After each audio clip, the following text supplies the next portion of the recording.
कह देने भर से बेटी बहू नहीं बन जाती। विदा होते समय बस एक यही आवाज़ सुनाई दे रही थी, भाई साहब आप परेशान ना हो, मुक्ति को हम बहू नहीं बेटी बनाकर ले जा रहे हैं। धीरे धीरे सुबह हुई और गाड़ी एक सजे हुए घर के सामने जा रुकी और ज़ोर से आवाज़ आई, जल्दी आओ बहू आ गई। सजी हुई थाली के लिए एक लड़की दरवाजे पर थी। ये दीदी थी जो स्वागत के लिए दरवाजे पर थी। और पूजा के बाद सबने एक साथ कहा, बहू को कमरे में ले जाओ। मुक्ति को समझ नहीं आया। कुछ घंटों पहले तक तो मैं बेटी थी, फिर अब कोई बेटी क्यों नहीं बोल रहा। बहू के घर से फ़ोन है, बात करा दो। फ़ोन पर माँ थी।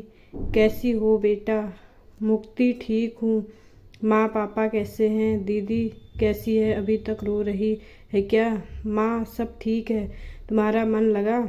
मुक्ति हाँ माँ लग गया। माँ से कैसे कहती, बिल्कुल मन नहीं लग रहा, घर की बहुत याद आ रही है।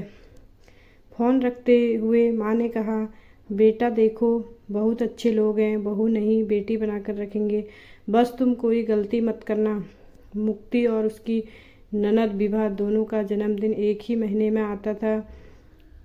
मुक्ति बहुत खुश थी, साथ साथ जन्मदिन मना लेंगे और पहली बार ससुराल में जन्मदिन मनाऊंगी। सुबह होते ही घर से सबका फ़ोन आया। मन बहुत खुश था और पति के मुबारकबाद देने से दिन और अच्छा हो गया था।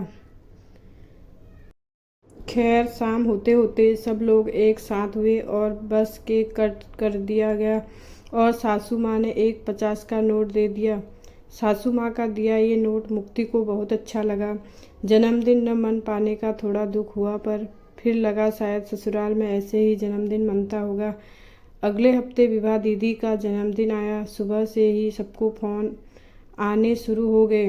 सासू माँ ने कहा, मुक्ति आज खाना थोड़ा अच्छा बनाना, विभा का जन्मदिन है। जी माँ जी।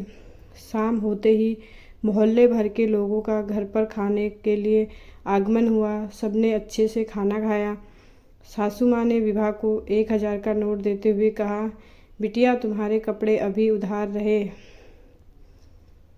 मुक्ति इस प्यार को देखकर बस मुस्कुरा ही रही थी कि पड़ोस की काकी ने पूछ लिया, बहू तुम्हारा जन्मदिन कब आता है?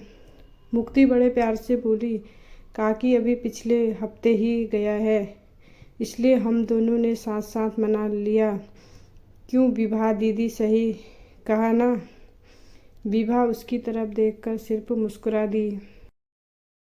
रसोई में खाना बनाते हुए मुक्ति को एक बात आज ही समझ आई, बेटी बनाकर रखेंगे कह देने पर से बहू बेटी नहीं बन जाती।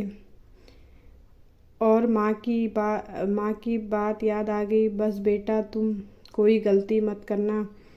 और आँखें न जाने कब नम हो गई। आपको हमारी वीडियो पसंद आए तो लाइक शेयर सब्सक्राइब करना। Thanks for watching.